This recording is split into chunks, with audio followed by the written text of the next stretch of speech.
momentarily.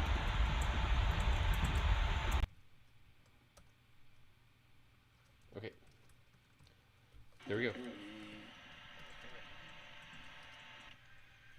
All right, cool. We have audio.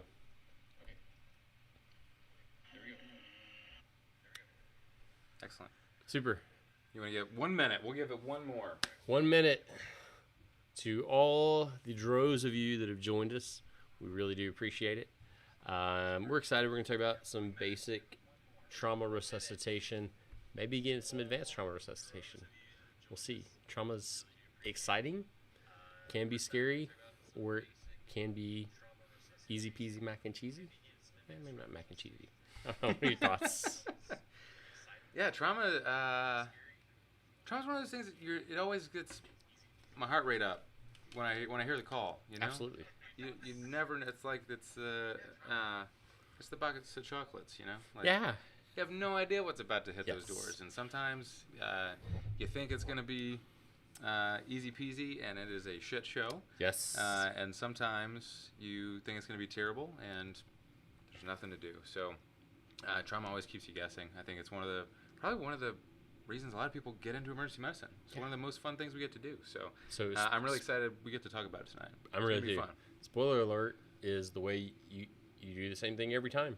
And that's how you just do the same thing every time. And we just lost 3 viewers. Awesome. No, it's important. So doing the same thing every time differently.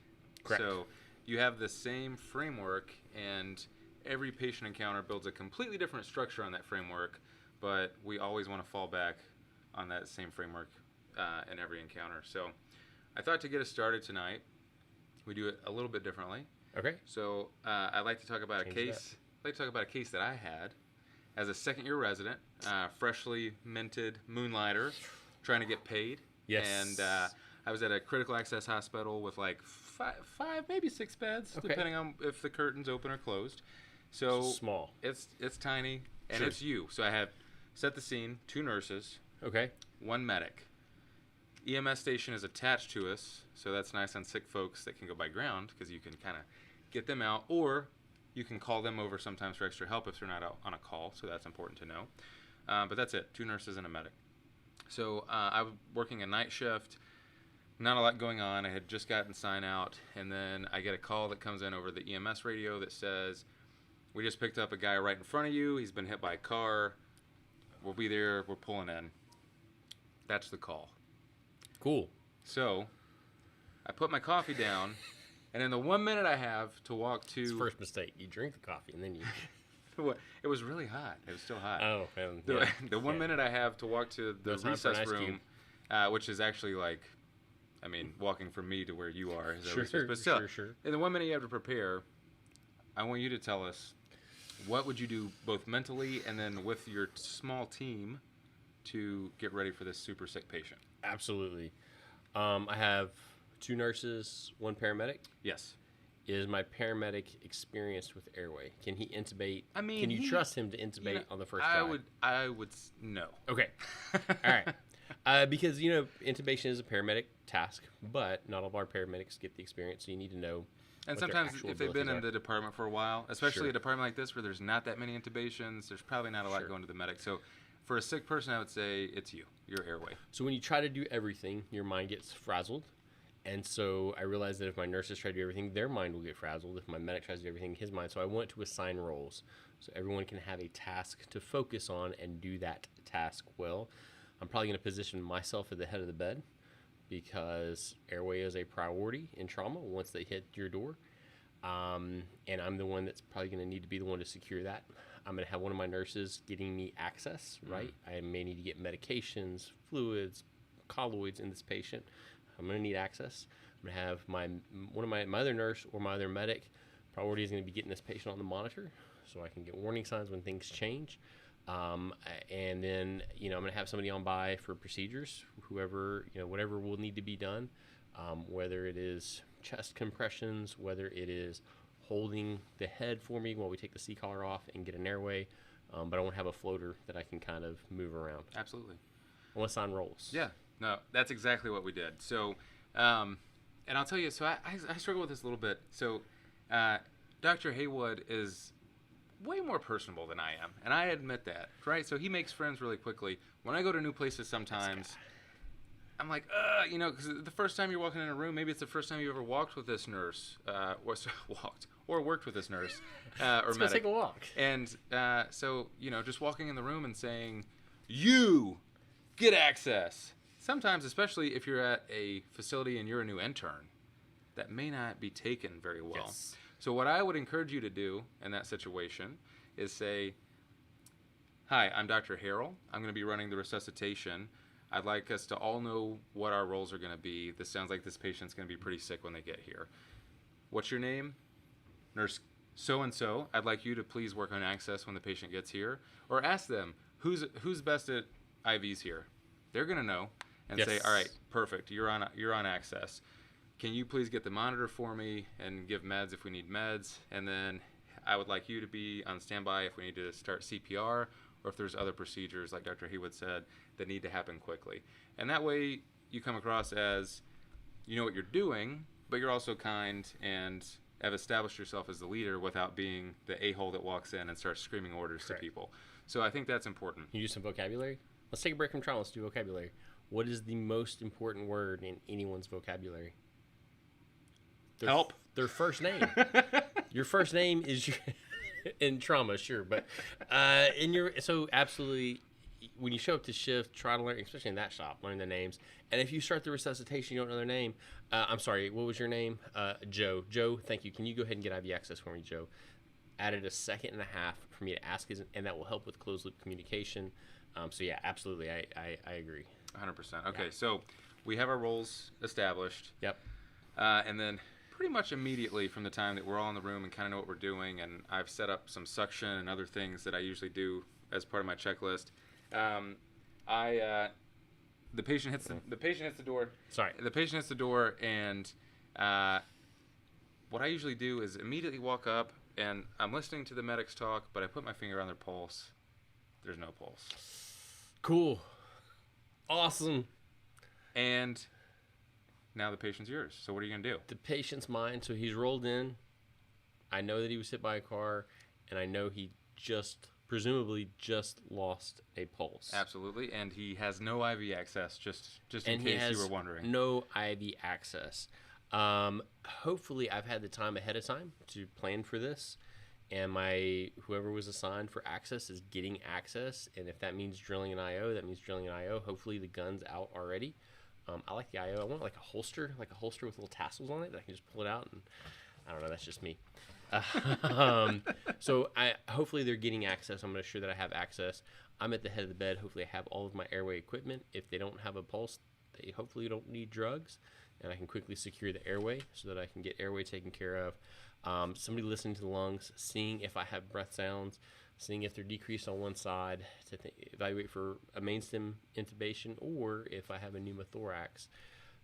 So hopefully I can quickly get airway and breathing secured myself, and because of my preparation, I have IV access by the time I'm done with that. And then I want to know why they don't have a pulse and how can I fix their circulation issue. And it's very rarely an airway issue that causes them to lose circulation. I think about hemorrhagic shock. So do I have blood product that I can give this patient? You do. You have Yes. actually an entire unit that you can give. 350 mLs is what's in one unit. And that's, not like an MTP unit. That's what you have access like to. a unit of That packed red one, cells. one bag, sir. Do it. I think, ATLS every year gets more stringent on how much crystalloid you should give. If it's hemorrhagic shock, giving crystalloid to hemorrhagic shock is like putting water on your gas tank, It will move the needle, but it's not going to get you very far. So if you're presuming it's hemorrhagic shock, That's really the whole reason we did this topic, is so he could say that. I got some phrase, one-liners. just so you know. I might have some more. You never know. We'll see. So you get the blood product if I can. Actually, that's important. So what is ATLS now? Finally, version 10 just came out. How much crystalloid do they recommend before giving blood products now? I think 9 said 2 liters. It's 1 liter. Down to 1 liter. 1 liter? We're Yeah. getting there. Yeah. Down to a liter. Yeah. That's still a liter too much. Yes. If you've got blood and they're in hemorrhagic shock, start with Sure. blood. But hey, we're moving in the right direction. Sure. If it's septic shock and you need to fill the tank, if it's hypovolemic shock and you need to fill the tank, sure, give some crystalloid. But if they're bleeding, give blood. So I'm going to give that unit that I've got. So I'm thinking about hemorrhagic shock. I want to give that unit to try to treat that. Got to think of obstructive shock. If I don't have a pulse, I'm not really going to waste time with an x-ray or ultrasound to determine if I have a pneumothorax. I'm probably just going to prophylactically treat for pneumothorax because I can get that done. I can get a hole in both sides of their chest quicker than I can, probably equivalent to an ultrasound and a lot quicker than a chest x-ray. Yeah, almost as fast as you could probably auscultate very well both sides. Yes. No, 100% agree. Yeah. And so I'm going to open up the chest, and then if that hasn't worked, I'm going to look at the heart and see if there's anything that I can do there, if there's tamponade physiology, another obstruction that I can treat. And then finally, I do want catechols on board. I want some epi on board.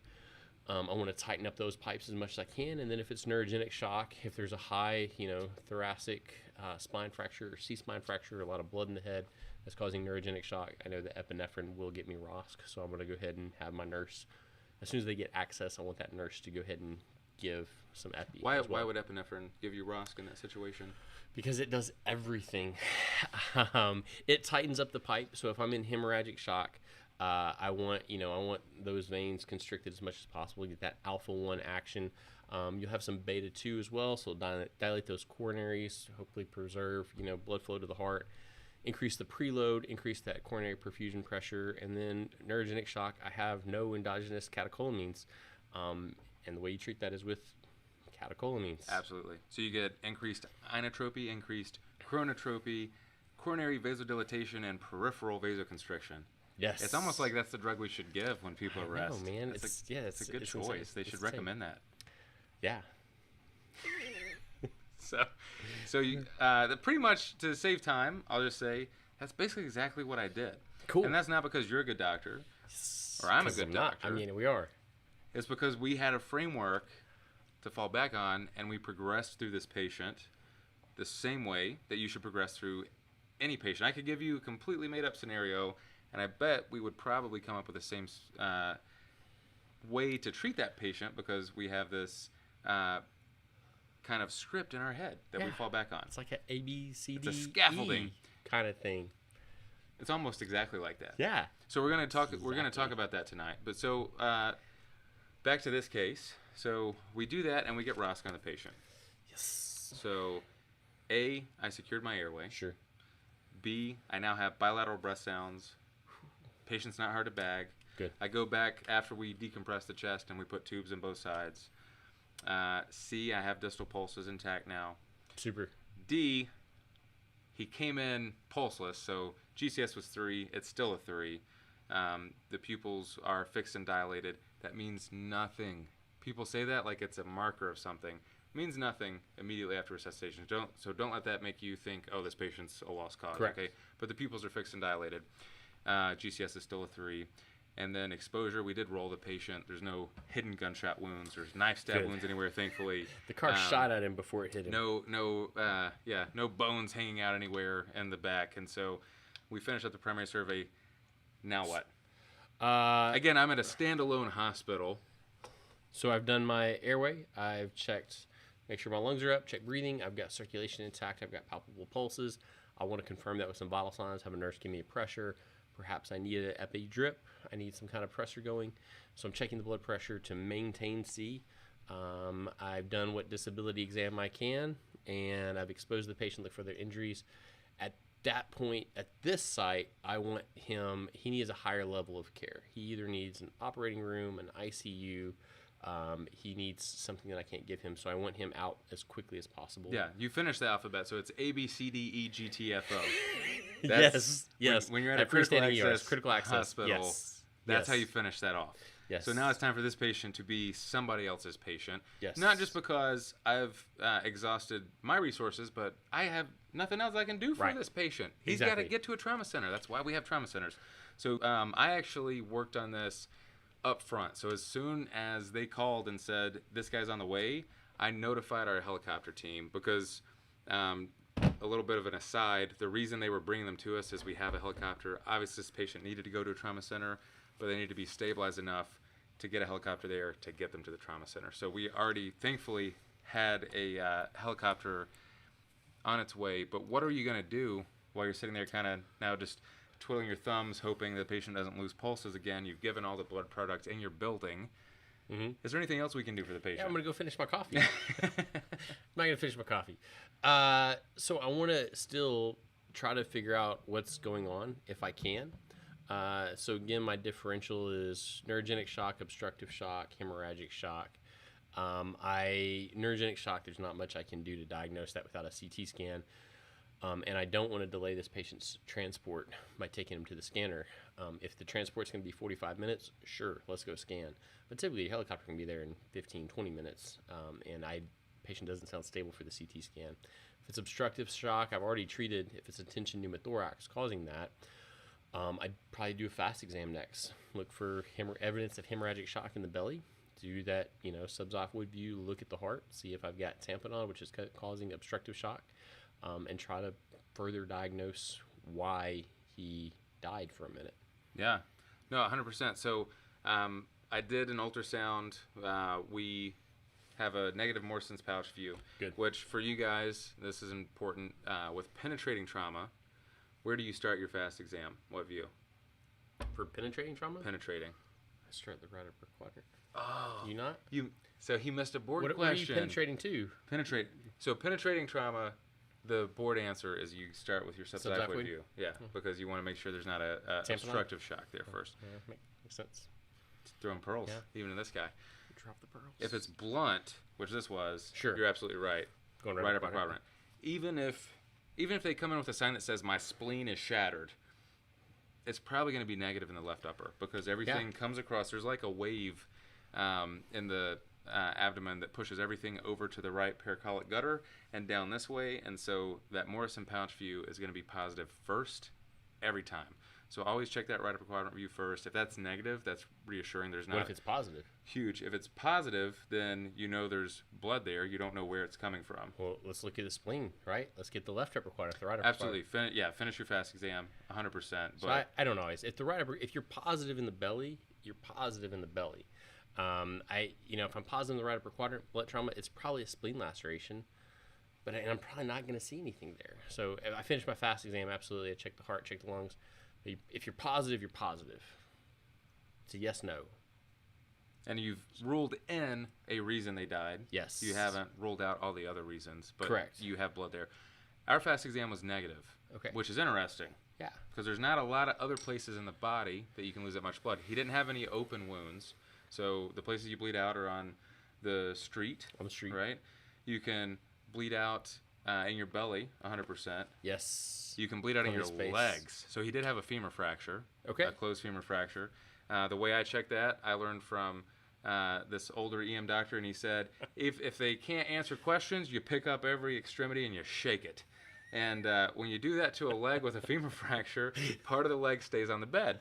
So that's what I did. And when you see that, you're not going to miss it. Yep. So I actually had somebody stand at the bottom of the bed and kind of pull traction on that leg. I didn't have a splint to put it in. But how much blood can you lose into a thigh? You can lose quite a bit, especially when it's broken and deformed. That increases the potential space that you can bleed into. About 1.5 liters in each thigh. How much blood can you lose into a pelvis? Quite a bit, because it is a fixed space, but that fixed space can be disrupted and be extra space. Words. He's a wordsmith. Yes. Upwards of 3 liters. Appalachia. Upwards of 3 liters. 3 liters in the pelvis. So if you got a pelvic fracture and a femur fracture, or bilateral femur fractures, you've hidden your entire blood volume right there. So you definitely want to be checking for these things, doing your secondary survey, and looking for, like you said, it's kind of like running the H's and T's, for PEA. We're looking for, there's not that many reasons that people die with blunt traumatic arrest. Mm-hmm. So we're looking for a few basic things that either resulted in exsanguination or some form of obstructive shock. And the basic things and that very, I can very fix. rarely neurogenic shock. Yes. But really, exsanguination, obstructive shock, you got to find what caused one of those and fix one of those to have any chance of getting the patient back. Absolutely. And the things that I can fix, things that I can do something about. Because if it's blood in their head, hopefully I can get them to a neurosurgeon. but I can't fix that in the ER. No, 100%. So we got the patient out, and so I mentioned the pelvis to you guys, and I'll own up to this. So I didn't check this guy's pelvis until it hit me as he was already on the stretcher, kind of working his way out of my department. It's like, the femur fracture. There's nothing else obvious, no open wounds. He died for a minute. I didn't get like big, rewarding gushes of air when I decompressed his chest. Right. I'm just kind of worried. So I go and I push on his pelvis, and it's like extra. It's like Rice Krispie crunchy. And so we tied a sheet around his pelvis at that point, but he could have already lost that upwards of 3 liters because I definitely delayed. That's probably 20 minutes from him hitting the doors at that point that he's been able to bleed into that potential space. So that's why this framework is so important, that Absolutely. if you are going through this, I promise you I will never, ever, ever in the rest of my career not think about checking a patient's pelvis in that situation. But as you build that experience, we want to learn the hard way, but give you guys the easy way to remember how to work through this type of patient, so that the first time you have that deer in the headlights and all of that knowledge just leaves through your ears and you're in charge and you're like, oh God, what do I do? We're going to tell you exactly what to do. Absolutely. You never, I heard my other one-liner. In a high-stress situation, you will never rise to the level of your expectations. You will always fall to the level of your training. And trauma is almost always a high-stress situation. If they're going to the resus bay because of trauma, good performance will save their life and give them a long life. A poor performance will cause them to die, which has a lot of stress to you. So ATLS drills in the system into your head, A, B, C, D, E, primary survey every time to look for life threats that you can treat and that you can fix. And it becomes easy. When you're highly trained, you fall back on that training, and it's really becomes second nature. 100%. Cool. And just to get this out of the way, ATLS is what we were trained on. It's what you guys are going to learn. It is the basic approach to this patient, and it, I think, really does a good job of building this basic framework. If you guys listen to a lot of FOMED and podcasts, you will hear experts that have issues with some of the things ATLS emphasizes, some of the things that they do not emphasize. I would encourage you to wait until you are an expert to have issues with ATLS. So right now, use it as a framework, build your knowledge, read, study, and eventually if you're an expert and you say, nah, I'm going to veer off the path here because this is just a map and the bridge is out ahead, so I'm going to go around that bridge that's out, that's fine. But as a student or as a new intern, fall back on this, and I promise you it will do you way more favors than ever will do you harm by falling back on ATLS. Agreed. Enough said? Agreed. Fair. Agreed. All right. I got a case. You want to hear my case? Yeah. Are you going to put me All on right, the man. spot now? I'm going to put you on the spot. It's All a great right, I'm case. ready. You ready? 95-year-old male. Admit. Every time. History of atrial fibrillation for which he takes Eliquis. Oh, okay. Slipped in the bathtub, fell back, hit his head on the tile. He has a large hematoma to the occipital scalp, and he is 2 minutes out. What are you going to do with that 2 minutes? So he's an LOL FFS. Little old lady. I mean, fall no, he's from not a. He's a standing? LOM FFS. LOMF. Yeah, He's close. Yeah. He's close. We can, yeah. So these, man. So you got 2 minutes to get ready before he gets here. What are you going to do? These are the ones. So I'll tell you, this is a bias of mine. Okay. These annoy me because most of the time they look great when they hit the door. I'm like, now we're gonna admit this 95-year-old to the hospital that shouldn't be here. But again, you never know what you're gonna get. You have to take it seriously. So the way I prepare, I always walk into the trauma bay, see who my team is. Most of the time at my main facility, I don't have to assign roles. We know each other. I know what people are doing. But if not, I would definitely still assign roles. Say, hey, you're on IVs. You're on the monitor. You're recording. We all have our roles. I always, out of habit, because airway is always my thing. I'm in charge of that in a trauma situation. So I go and make sure my suction's working. Make sure I have suction at the tip. Not just hear the hissing sound. That's gotten me once in the past. Will never get me again. So you want to make sure you have suction at the tip of that. I make sure there's a bougie in the room. I make sure that I have my ET tube ready. Hopefully my respiratory therapist is there, and they're helping me as well to get things set up. But I have everything ready in case this goes south quickly to establish an airway and work through the patient. So it's a that's trauma what I'm patient. doing. Come to the trauma room. Absolutely set up the whole time. You got everything set up. He rolls into the room. What are you doing? Just rolled into the room. I say, hey, I'm Dr. Harrell. Can you tell me your name? Hey, I'm Joe. I fell and hit my head. Airways intact. Airways intact. That's my airway exam. So I start at A. That's the framework. So, and then I usually tell them lots of things are going to happen really quickly. You're going to have lots of people in the room. We're going to cut all your clothes off. We'll get some blankets on you. But we're going to start asking you lots of questions, doing lots of things. And at that point, I have nurses coming in to establish access and nurses coming in to put the patient on the monitor. And Cool. that's the first 30 seconds of the patient being in the room. Airways intact. Where are you going next? For me, I'm going to listen bilaterally. Listen to breath bilaterally? sounds. So take some Equal. deep breaths for me. Equal bilateral. Equal bilaterally. Yep. I put a finger on the radial pulse. Radial pulse. Palpable. Okay. For me, in a quick ABCDE, that's good enough. If you have a radial, then I suspect your systolic blood pressure is higher than 80. So I'm not necessarily then walking down and feeling the feet. That's part of what happens in a trauma evaluation. But I typically don't do that myself. I'm feeling a radial. If that's absent, I'm going to go to more central pulses. But Okay. you're telling me the So radial's you- there, so so you I'm going check your airway? to say C's intact. Checked your breathing. You checked your circulation. Where are you going next? So now I'm asking questions for general orientation. Okay. So, hey, can you tell me your name? Can you tell me what Joe year Smith, it is? 2020. Perfect. What's your birth date? December 13th, 90 years from today. Fantastic, sir. I don't know, 90-year-old All right, so it sounds like the patient is oriented. Sure. Are 1930? their eyes are open spontaneously while they're talking to me? My eyes are open. He's looking at I'm you. going to say, hey, show me your thumb on your right hand. Give me 2 fingers on the left hand. They're following complex commands. That's a GCS of 15. GCS 15. There you All go. right. And then finally, exposure, which the trauma team will help me out with, Yep. is at this point, the clothes have all been cut out. We have the anterior part of the body fully exposed. Yep. And then eventually, once we get some other things settled, we will roll them and finish that Sure. exposure evaluation. Full exposure. You notice some dried blood in the scalp. Nothing actively bleeding. Vital signs are normal. Did the exact same thing. Now let's say we go back to A. Let's say he's not talking to you. He rolls in and he's not talking to you. What are you doing? So then I'm going to progress to more forceful ways of getting him to talk to me. All right. So sometimes 95-year-olds just can't hear, which is reasonable. So I can't hear. I'm so my next not 95. so my next move is to literally scream in their ear, and you will be shocked that a lot of times I've had EMS crews come in, they're obtunded, they're out, and I'll say, "Tell me your name," and they say, "What's the old lady name?" Eleanor. That's my daughter's name. That's why I took it. Yeah, why do you gotta yell? Rose is a good Rose. I like Rose, man. That's Rose. really, yeah. You been watching the Golden Girls? Yeah. Yeah.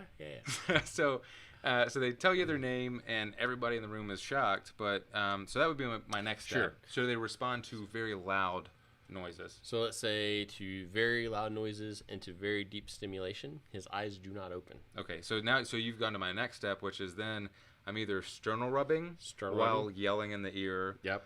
Or I'm holding pressure on the supraorbital notch. Yeah.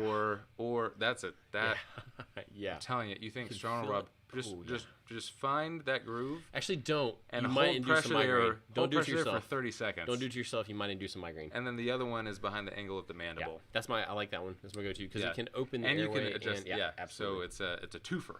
Absolutely. So if they're not responding to any of that, I'm thinking we're securing an airway. Sure. So tell me what you're going to do. The guy's not responding to any of that. You've made the decision you need to secure his airway. How are you going to do it? Absolutely. So I would have drugs drawn up. So Okay. we'll just progress through this. Even if he's obtunded, you may say, well, why are you giving drugs? He's obtunded. And I'll tell you why. Because drugs induce paralysis. So he might be obtunded, but still have some reflexes intact here. Yes. And I want my best intubating view on my first attempt, which is always my best attempt, so that I can get this airway secured. First attempt, best So attempt. unless they come in pulseless, for me, I'm giving drugs, giving RSI drugs. Now, I was going to use both a sedative and a paralytic. I think for kind of your standard trauma patient, I'm a little biased unless I have an obvious contraindication to sucks and using sucks, because for me the neuro exam is very important, and I don't want this patient to be paralyzed for an hour. I want to know what that neuro exam is after I take care of my ABCs. So I'm going to use sucks unless I know I can't, but you don't lose any style points if you do use rock. And then my sedative of choice in trauma is usually either ketamine or etomidate. And I'll tell you, it's not propofol unless they have an obvious head injury and a blood pressure of 300 systolic, where I know that once I give this drug, because propofol will 100% drop this patient's blood pressure. Okay, it's very GABAergic, and it's gonna drop the blood pressure. Yes, which is bad. So if it's your run-of-the-mill trauma patient that's hemorrhaging somewhere or is in shock otherwise, giving something that's going to tank their blood pressure is a bad sign. So you don't want to do that. So I usually don't want to. There's old teaching that ketamine was bad for neurologic injuries because they thought it increased ICP. What is bad for neurologic injuries is hypotension. Hypotension. Yeah, no kills. blood to the brain is actually worse than a transient increase in pressure. It is. Who would have thought? I know. So yeah, absolutely. We never want to drop the blood pressure in a trauma patient. Yeah. And ketamine does. So I've pushed it. I did a critical care fellowship. In case some of you haven't watched all of our introductions, we didn't really go through who we are tonight. I'm Steve. But if you push ketamine in somebody that's got a bolt in and you're looking at their ICP, it goes up. It usually goes up 3, 4, 5 points for a handful of seconds, and then as they become completely dissociated, guess what it does?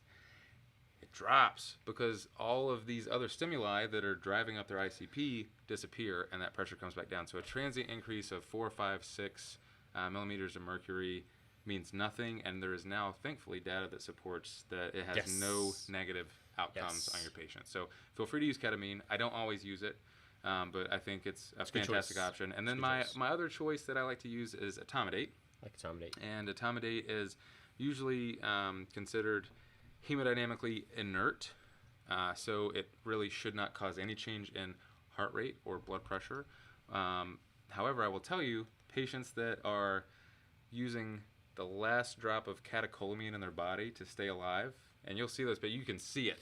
They are concentrated so hard on staying alive that when you push whatever drug you could push a saline flush, and that's probably going to cause them to arrest. Yes. So even etomidate can induce hemodynamic collapse in these patients. Ketamine can as well. Even ketamine. Any of them, in this patient. But for the most part, pretty inert. So so I'm giving one of those. Pick your poison. I don't care. So you got drugs push in. drugs. You got drugs in. I'm gonna do a modified Lemons evaluation, or at least a quick look at the airway. Right. So if they come in and I see that they're full of sub-Q air, that's a horrible sign. Yes. So this is going to be difficult, and I'm expecting that there's already been trauma to the airway. If they have trismus and I can't even open their mouth, that's a terrible sign, and I'm thinking about surgical airway already. If they have a C-collar on, I need to tell one of my teammates, hey, when I get ready here, I want the anterior portion of this collar to come off. I want you to hold inline traction stability for me. But I want that anterior portion off so that I can get this person intubated in one try. Because the lemon, the E on that is 3 fingers between the canines. So I can open my mouth, 3 fingers between the chin and the hyoid, and then 2 fingers between. And I need this space because this is where you displace all that soft tissue. Absolutely. So it's not about being able to flex the neck. If I've got this C-collar right here, I can't open the mouth, and I've lost this space to displace soft tissue. So absolutely, I get that C-collar off. If I'm intubating a trauma patient, C-collar comes off every time. 100%. If they have a huge beard, that's going to be a problem. So I'm going to anticipate that this patient may be difficult to bag. So if I have trouble getting an airway, then they may be failure to intubate, failure to ventilate, which is a problem. Yes. So that's kind of my quick evaluation. Are there loose teeth? Is there tons of blood in the airway? Sure. Is the tongue huge because they bit it and now it's swollen and that's going to make it difficult? Is there vomitus in the airway? Have they swallowed their dentures, which I saw one time? So, but you can get a lot of the information that it took us probably 2 or 3 minutes to go through in about 5 seconds. Absolutely. So let's say he fell forward and hit his face on the bathtub, and you have a bunch of deformed, squishy bones, and a lot of blood here. How is that? What's your approach going to be to securing this guy's airway? So I'm gonna, if I haven't already set up a second suction, I'm getting dual suction set up. Hopefully I have a large bore catheter like a Ducanto catheter. I don't get any money from Ducanto, but if y'all are watching, hey. But, you could use another microphone. Yankars, or Yank hours, however you say it, sure, were made for ENT doctors doing tonsillectomies. So it's nice soft suction on the tonsillar beds. They're really good when there's like a little bit of spittle going down right there. You can just suck that right up. 100%. They're fantastic for the spittle. So they are not made for giant chunks of blood or the tacos that the patient ate 2 hours prior to you intubating them. I do like so tacos. If you have a large bore catheter, I usually park one of those in the esophagus and then use the second one to kind of slowly clear my way down when I'm actually going in with a laryngoscope to establish the airway. What kind of blade are you using? So, it's a good question. At my current institution, I'm using video laryngoscopy. If I have a resident with me, I'm having them probably do a at least DL approach, and then I'll quickly give them the VL assistance. If there's anything that would make me think it's difficult, I'm going to let them start with VL because first pass success is the most important thing here, and I want them to have all their options. But I'm going to use usually a hyperangulated blade in this patient because, for the most part, I can't do much more manipulation other than removing that anterior portion of the collar. Right. So that usually is going to give me a better view of the glottis without doing much manipulation or bringing the ears to the sternal notch. Other maneuvers that I'm usually doing in medical intubations that give me a good view, because this patient's pretty much rigid with somebody's hands here, and I can't do this much, and I can't do this much, and so I really just need to get my instrument to the glottis without doing much manipulation. I love the hyperangulated blade when they've got cervical spine instability. Absolutely. A patient has a lot of secretions, a lot of vomit, a lot of blood. At that point, I do tend to go to my normal DL blade, my DL blade that's video. You know what I mean? 100%. So I guess your reason is, what's my reason? If you don't stay high and dry, Don't stay high and dry. and lose that video feed, you're not switching a blade. You can just fall back to DL. Absolutely. You get one spot of blood on the right spot on that camera, and you're blind. You're blind. And with the hyperangulated blade, you cannot do direct laryngoscopy. So if there's a lot of secretions, I will use DL. So you got all the blood in there. You get blood on your camera. You can't see anything. You go a little lower, and you see the epiglottis, and you see a bunch of sub-Q air, and you don't see anything beyond that sub-Q air, and you can't pass anything beyond that sub-Q air. You cannot even pass gas with an ambu bag beyond that sub-Q air. What are you going to do? Whew. So, other than change pants. Sure, you can do that later. We'll blame that on the patient. So you tell me I have a grade 4 airway here. Sure. And I can't ventilate. So if I have it, it's probably worthwhile. I'm actively setting up for a surgical airway. Decision made. Yep. But as a temporizing measure, I would probably, if I have it, drop an LMA. Just to see if getting something past, because you're telling me there's lots of air deforming the airway structures. Maybe if I get something a little bit further down than just trying to bag through the nose and the mouth, I can ventilate a little bit and hopefully pre-oxygenate a little bit as I'm setting up for what's sounding like a surgical airway. Absolutely. I love the LMA. I think we underutilize it. If you can bag a patient with a bag valve mask, you've got all the time in the world. If you can't, an LMA just moves the mask down to their glottis. And if you can bag with that, you've got all the time in the world. It takes the emergency out of it. So absolutely, if you can get any oxygen through with the LMA, let's say that you can't, and the SATs are 70, and you're hearing that doo, doo, doo, doo, where are you going next? The neck. Hopefully I'm already there. At this point, C-spine to me becomes a little less important because the patient's about to die. So I will do some airway maneuvers to try to open that airway. I'm going to have, if the BVM's not working, I'm going to have a nasal cannula at flush rate, okay?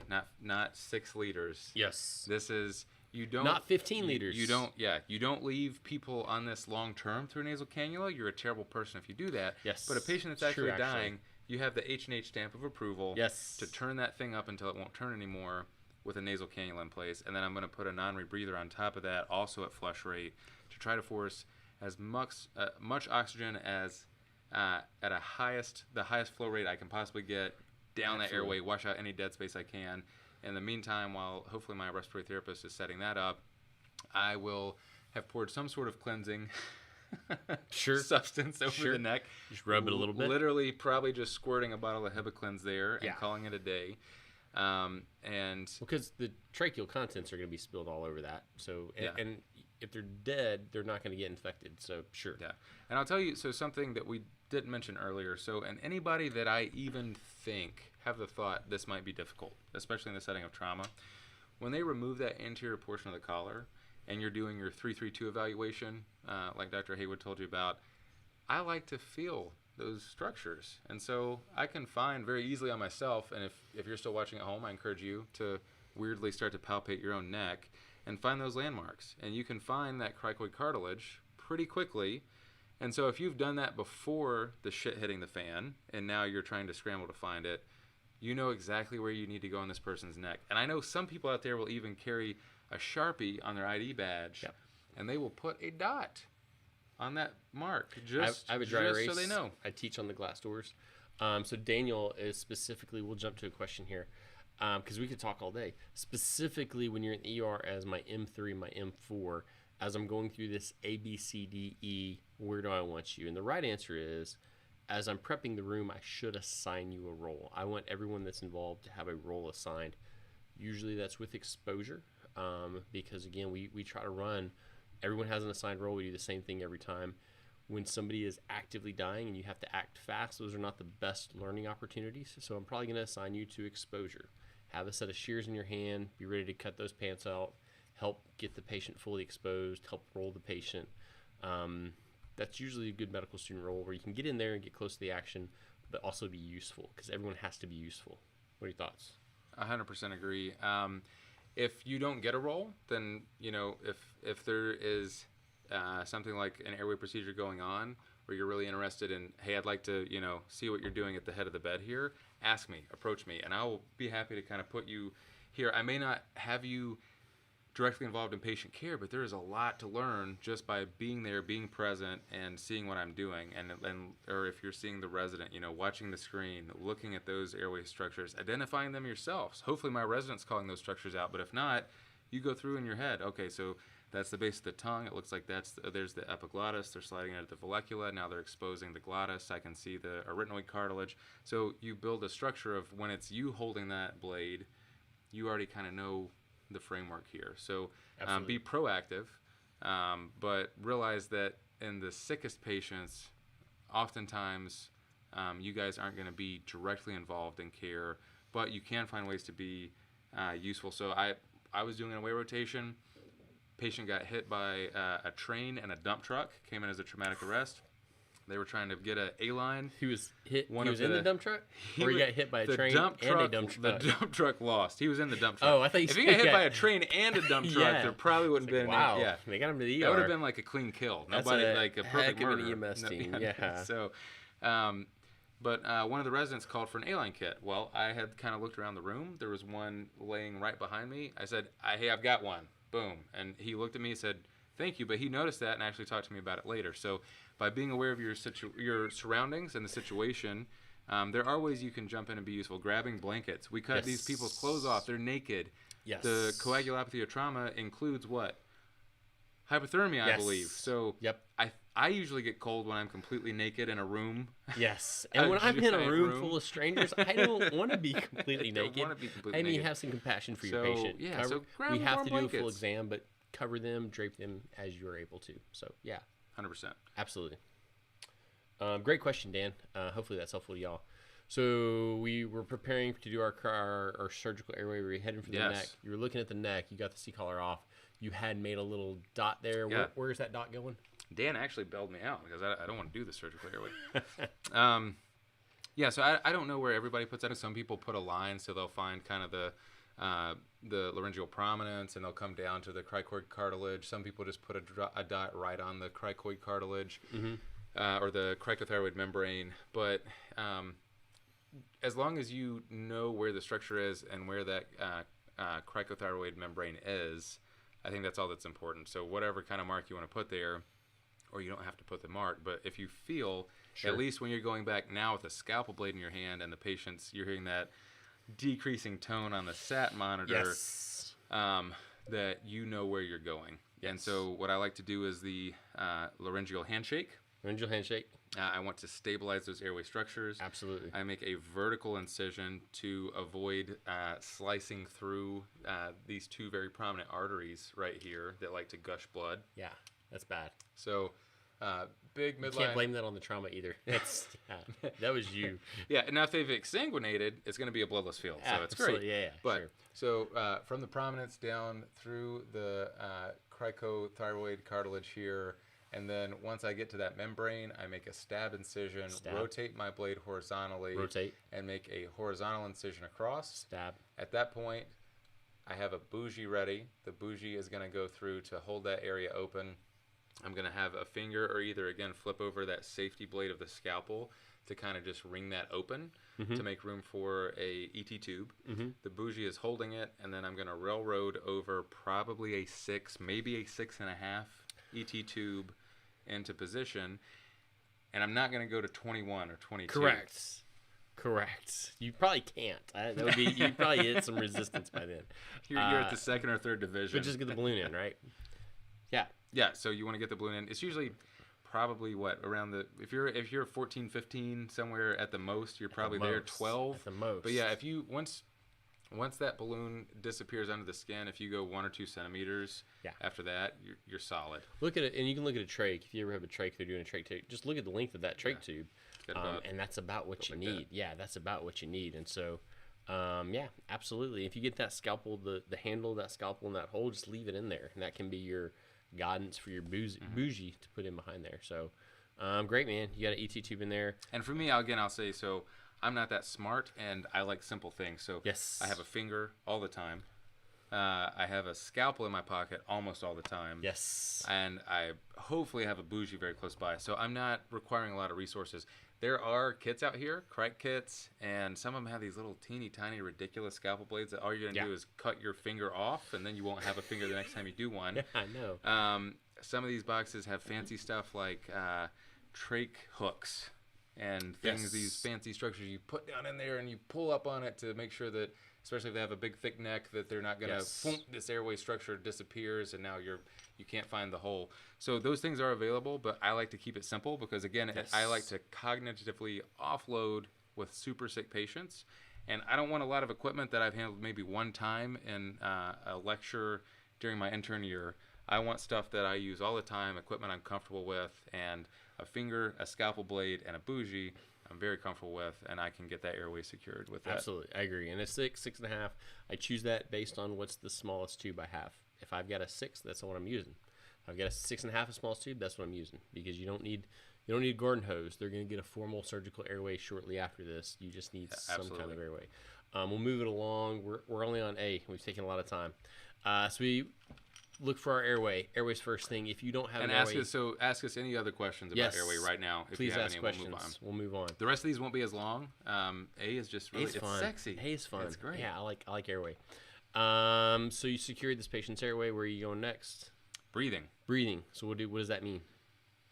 So to me, that means, am I moving air into the patient's lungs, and am I ventilating waste gas out of the patient's lungs? So I'm listening, hopefully, for some sounds that sound like gases doing things like that. You have sounds. You have sounds up here, no sounds here, over the tummy, sounds up here. Is this back to a patient? This is no airway in place. Let's say, no, you got the airway in place. You crank patient. them. No, you crank them. You got a tube same in there. patient. And when you squeeze the bag, you have some sounds, but there's some blood, and so you hear like a lot of gurgling everywhere. Mm-hmm. And we try to keep the trauma bay as quiet as possible. Sometimes there will be some ambient noise. How much do you trust your breath sounds to rule out a pneumothorax? Almost zero. Almost zero. Yeah.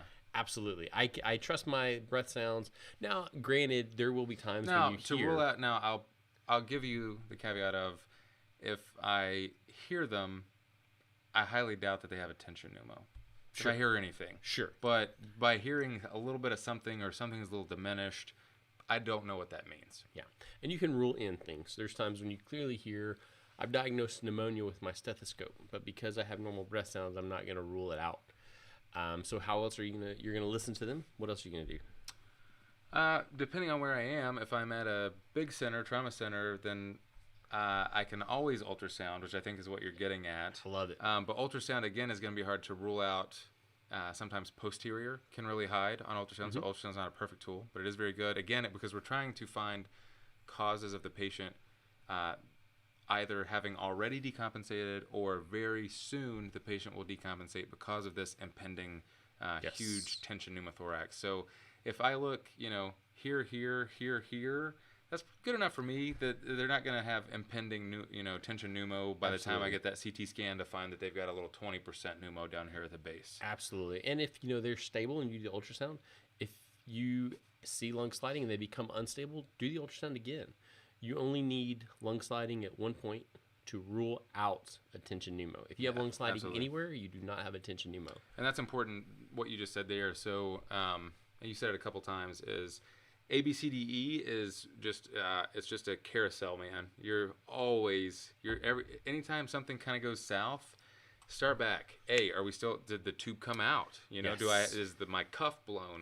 You're running back through all the things that could have gone wrong with any of these steps. When they tape it, it goes in. And maybe right say absolutely. Start over at A. Start over at B again. So let's say you've got absence of lung sliding. You got no breath sounds on the left. You've checked your ET tube. It hasn't gone in too far. It's the same depth as when you placed it. What are you going to do? Tube thoracostomy. Tube thoracostomy. Now, I will start with, if they're dead or almost dead. I'm peri-dead. I am doing a decompressive finger thoracostomy. Tell me what you're going to do. So for that, again, I always have a finger, and I almost always have a scalpel blade in my pocket. So I pull that scalpel blade out, an 11 blade. I make a pretty generous incision. I'm not worried about scarring after this procedure. I make an incision along the anterior to mid-axillary line around the fifth intercostal space. In all humans, the fifth intercostal space falls in the region of the inframammary fold. Okay? You'll hear nipple line a lot. Nipples can be wherever they want to be. Yes. The inframammary fold is going to be around that fifth intercostal space, and that's your target. So that's going to keep you safely above the diaphragm, but pretty posterior in the lung field, which is where you want to be in case there's blood there. So I'm going to make my vertical incision over that line. For me, I don't like to put fingers in if I think that there's going to be, like, if you especially, I mean, you push on their chest. If you feel like crunch, crunch, crunch, don't shove your finger in there. Like, you're going to slice your finger open, and they could have HIV or hepatitis C or any other thing that you're going to now contract trying to save this person's life. So keep yourself safe. What I do if it's an emergent situation and I don't have tools like curved forceps or something that's hopefully available is take that safety scalpel, slide it closed, flip it over just like we did for our airway. You push the plastic end through and you'll feel that pop as you go through the pleura into the pleural space, and then you've decompressed it. And that's the end of the procedure if they're dead or dying, like you posited to me, because it's a decompressive procedure because I'm trying to relieve a source of obstructive shock. What's the survival rate of blunt traumatic arrest? I think neurointact is less than 1, and I would say organ donors a solid 5. Okay, so death is most likely outcome. That's not your worst case scenario. Your worst case scenario is injuring yourself or one of your staff members by putting a finger in there. And if you put your finger against broken ribs forcefully enough to pop through the pleura, you are going to cut yourself. And so that's worst case scenario. Protect yourself. Yeah, and each other. Absolutely. Yeah. So I assume. So you got a hole. You got a rush of air. What are you doing next?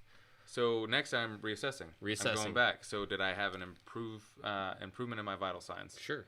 Yeah. Okay. Yeah. You got improved breath sounds, and your vital signs have improved. Okay. Then I'm probably gonna go ahead and take my time and place the tube now and secure my tube, because you can't have a sucking chest wound there. That can make things worse again if you don't put the tube there. But so I've decompressed what I assume was a right tension pneumothorax. I place my tube, I hook it up to my atrium, it's hooked up to suction, and then I go back to A. A is still good. And now B, do I have bilateral breath sounds? Good sats, good end tidal. Yep.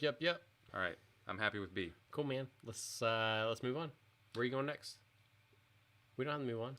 Briefly. You can take your time. Briefly. I said sucking chest wound.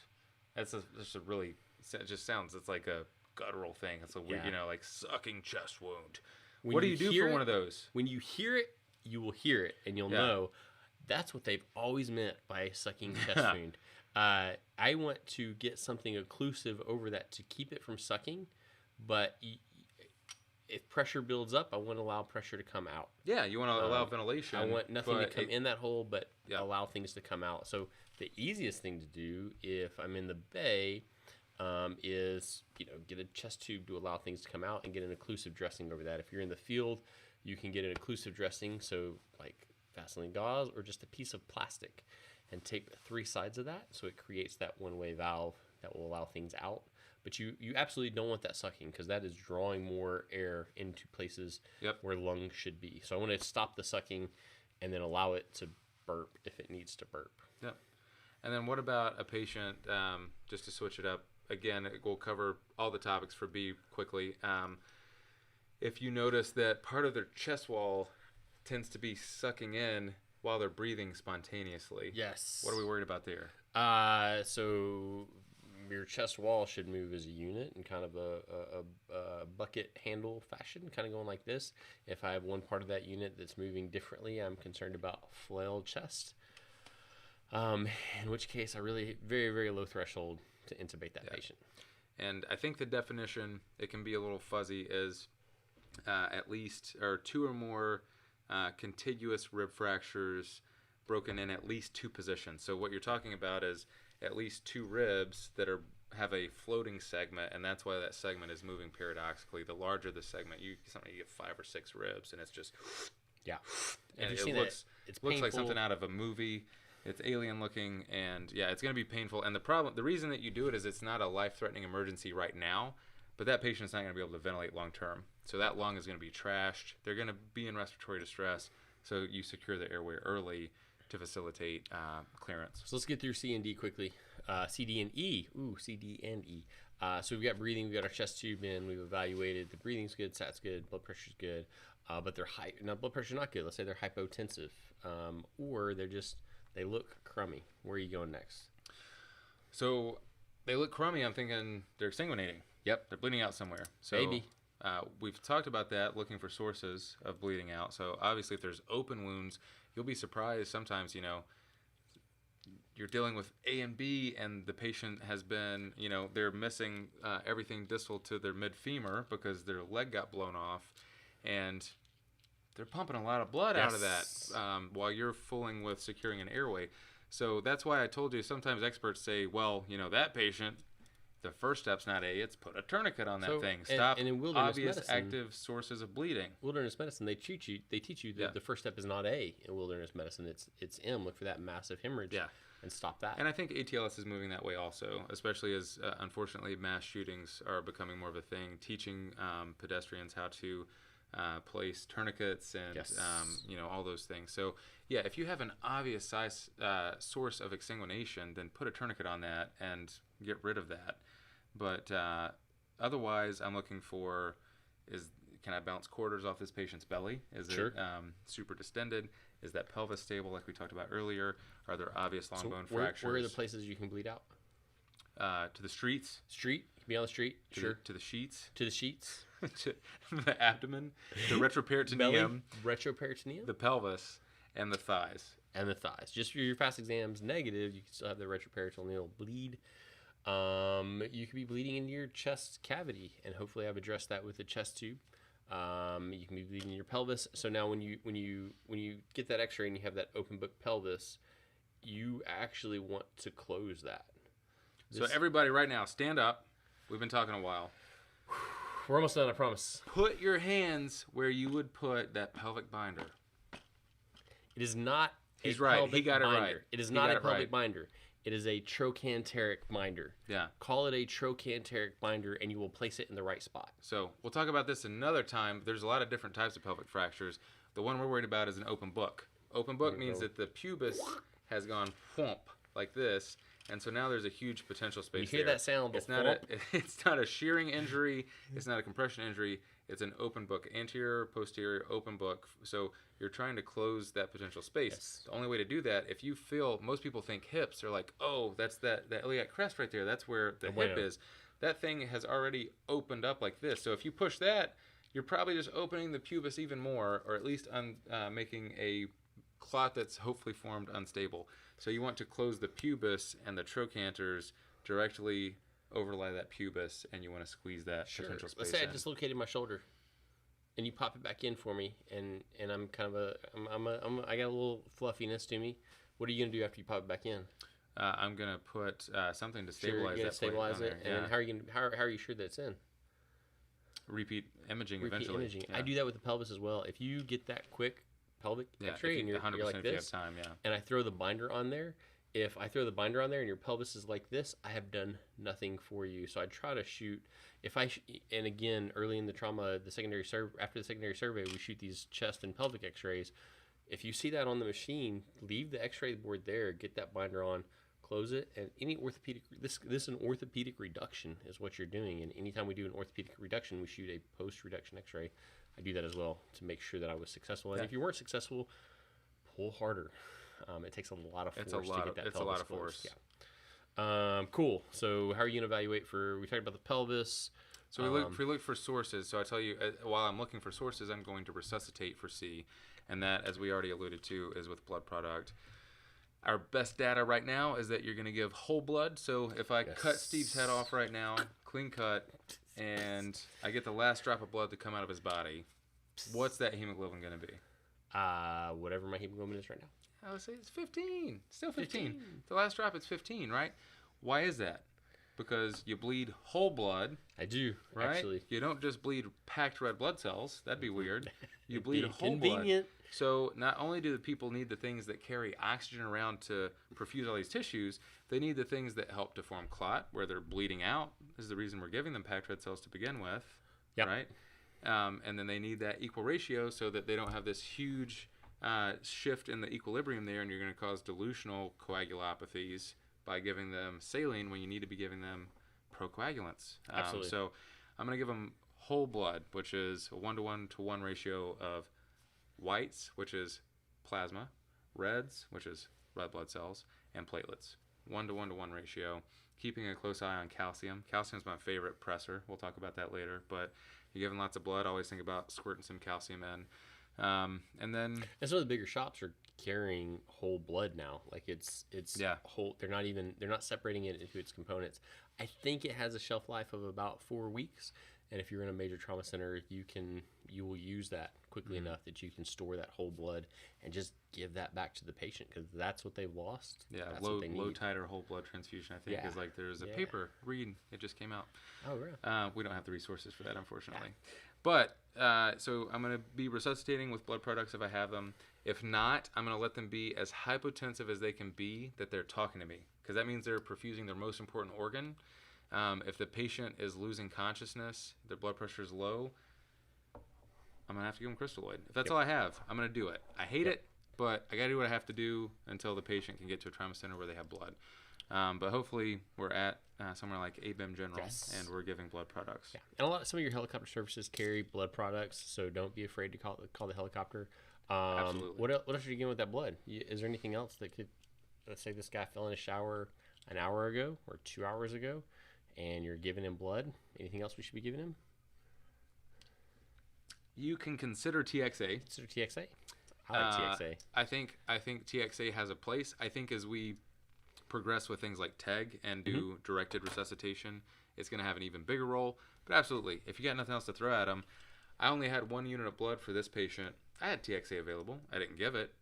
Probably should have considered it. So giving TXA early in trauma is always a good thing to consider. So 100% make sure you know your time. that. Greater than 3 hours, it will increase mortality. So if you know the time of your trauma and they're in hemorrhagic shock, consider some TXA. Yeah. Get a gram in there over about 15 minutes, and then the second dose I think is over 8 hours. Get the first dose in, and the surgeons can figure out the second dose. Yeah. So, cool. So that's C. So we've got that's our pretty much C. So you're looking for causes. You're resuscitating while you look. Yep. Don't just look. Resuscitate. Actively resuscitate your patient. I've given blood to neurogenic shock that had no hemorrhage whatsoever. And I would say, I guess the last thing with C is the kind of the biggest procedure of all, which is a thoracotomy, right? So cross clamping the aorta, trying to decrease blood that's being distributed to less important parts of the body to increase return to the heart to get ROSC. I think that's way too dense of a topic for us to delve into here. Absolutely. But that's part of C. So resuscitative thoracotomy is on the table for patients that have a circulatory issue and traumatic arrest. Absolutely. No, let's not talk about Rebo. That's another whole topic. Yeah, it's not time. C. So you've gotten your airway. You started with A. You got your airway secured. It's my can opener. I want some chili beans while we're talking. I don't like chili beans. You got your airway secured. You have bilateral breath sounds. You're oxygenating the patient. You have assessed for evidence of hemorrhage. You've resuscitated for hemorrhagic shock. You are maintaining a normal blood pressure. Where are you going next? Disability. Disability. What does that mean? So Unfortunately, a lot of times this is when we get to disability with the patient that's already intubated after being RSI'd. Disability is getting at least a GCS. Yes. A basic neurologic measurement of what this patient was doing when they hit the door. And this is a little bit of a soapbox for me. So I'll tell you, especially if you're standing out at a, because D's not sexy, this is going to be about a 1 minute talk, but let me get on my soapbox. So let's have it. If you're the only doctor that's going to see this patient as they were before they got a bunch of crazy drugs in their system. So that sometimes, believe it or not, can make the difference between whether this patient goes to the OR or not. Because if you tell your neurosurgeon GCS is 3, okay, there's scores they use. There's an ICH score, there's a sub-RAC score, and so like, oh, GCS 3, they got a 99.7% chance of mortality. I'm not coming in. I'm not driving in there to cut this patient's. And they're not. It's not that they're evil men. We work in a zero-sum game. Or women. Yes, I'm sorry. We work in a zero-sum game. So if this neurosurgeon, let's say that you have a brain tumor and you are being operated on at 8 a.m., do you want that neurosurgeon to have been awake from 2 to 8 operating on a trauma patient, or do you want him to have a full night's sleep? Him or her, that neurosurgeon, to have a full night's sleep. It's not a zero-sum game, and so if it's not survivable, the best thing for the public health is that neurosurgeon gets a full and that's night's why sleep. there's scores, right? Because if you call that same neurosurgeon with 5 similar patients, they need to know who goes first, right? Yes. So I'm not trying to diss on other specialties at all, but if you are making that phone call, if you take that time before you get that airway established and say, because again, I can look at you and in about 5 seconds get a GCS, right? So 14, I'm a little wonky. Eyes open or no, that's really easy. Yes. Are you talking or no? That's really easy. You move on to some sort of noxious stimuli. Do they do any of those things? That also will get some motor, because if it's noxious stimuli, usually if they're able to cross midline and pull at that gives me their motor response right there. So I can very quickly establish a GCS and say, hey, it was 7 and rapidly declining, which is why we intubated, but it wasn't 3. That's a big difference. Yep. So try very early on to get that GCS and have that ready, because if you have to take their airway or do other things or give sedatives, you're going to alter that for hours and hours, and you might be the only person that truly gets a chance to do a full neurologic exam on a patient prior to us giving a lot of things that compromise that exam. Yeah. Enough said on D. Yep. So that's A, B, C, D. Yep. That only leaves one letter. E or exposure. That's pretty easy. Yeah. We cut all your clothes off. Yes. So don't wear Don't look nice things everywhere. when you're traveling. Yes, or when you're drinking, doing stupid stuff. Yeah, don't wear nice clothes. Yeah. Wear cheap clothes. Yes. You should have clean underwear on. Always. It's coming off. So Always. it might as well be clean. You don't want Yes. to get embarrassed with that. Yes. You should clip your fingernails. I don't do that. Yeah. Nurses talk about people's fingernails. I never noticed Yeah, fingernails. I don't but either. A lot of I don't nurses either. fixate on fingernails. Yeah. But you get full exposure, and that includes not only the parts that we can see, Yep. you have to roll the patient. So if you So roll you me like finish it. this, am I fully exposed? I'm guessing you're looking for a no. Yeah. I'm looking there. So you have to completely get a view. So if I'm rolling you one way, then I'm going to be rolling back Yep. the other way to check the other flank and make sure I'm not missing anything. Look at all the folds and all the crevices in the axillas, especially if you get a patient with multiple ballistic wounds. Look in the groin and the axilla. Every inch of skin needs to be inspected. Yeah, and suddenly, a patient found down can turn into a gunshot wound to the axilla. Yes. So looking in all of those areas is very important. You don't always have to do a digital rectal exam in trauma, but you should at least make sure that they're firing those muscle bellies, so asking them to squeeze their bottom together and then spreading the gluteal cleft and looking for any signs of deep gluteal penetrating injuries is very important. It's just part of the exam. Yep. Fully exposed.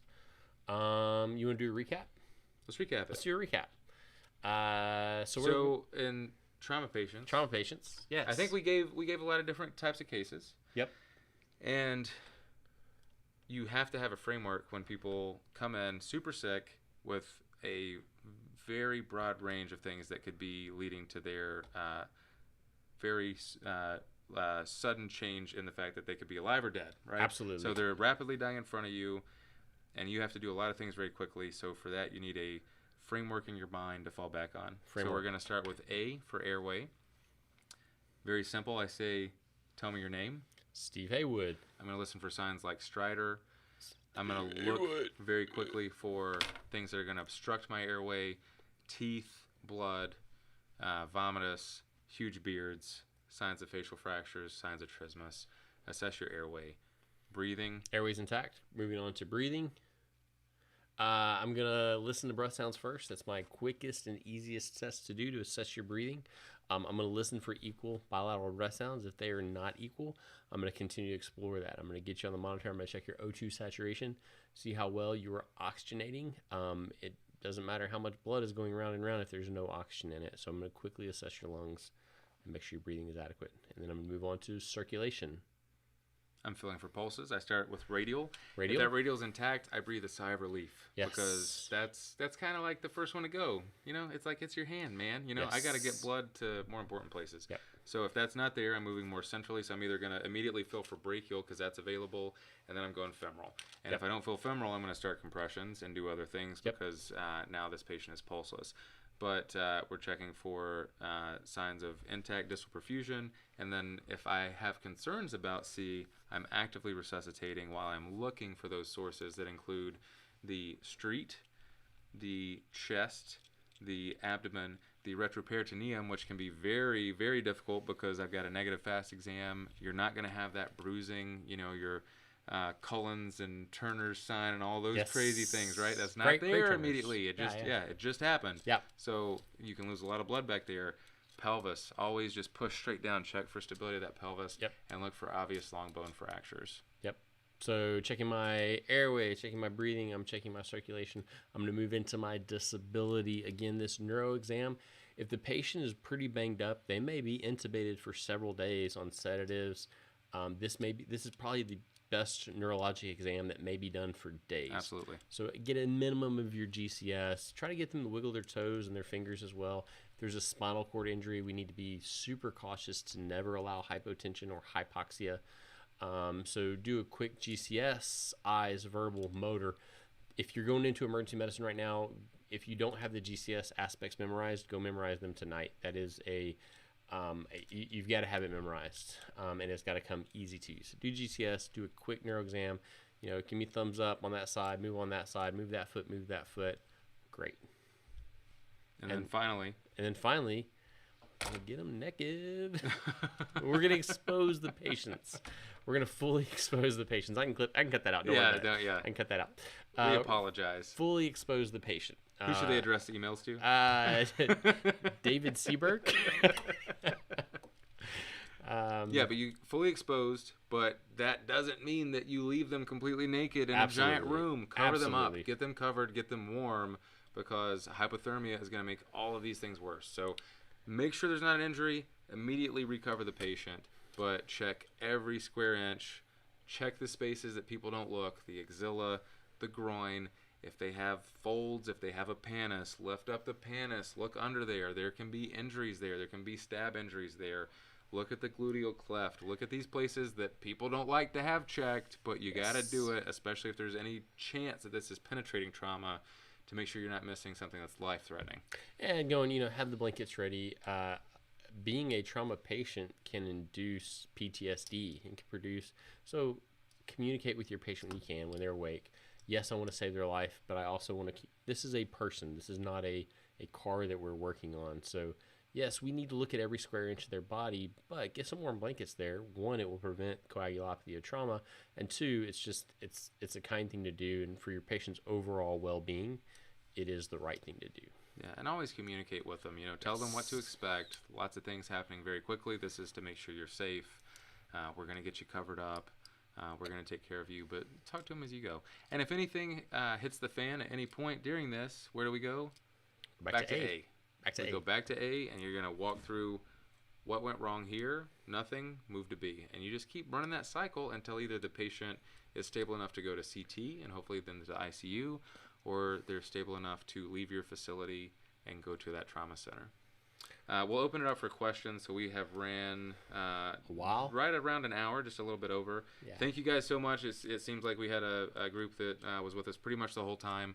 If you have questions, drop them right now. We'll be happy to answer those questions. But this is pretty much it for us. We'll be doing this again next month. Check the website. We'll drop the exact date.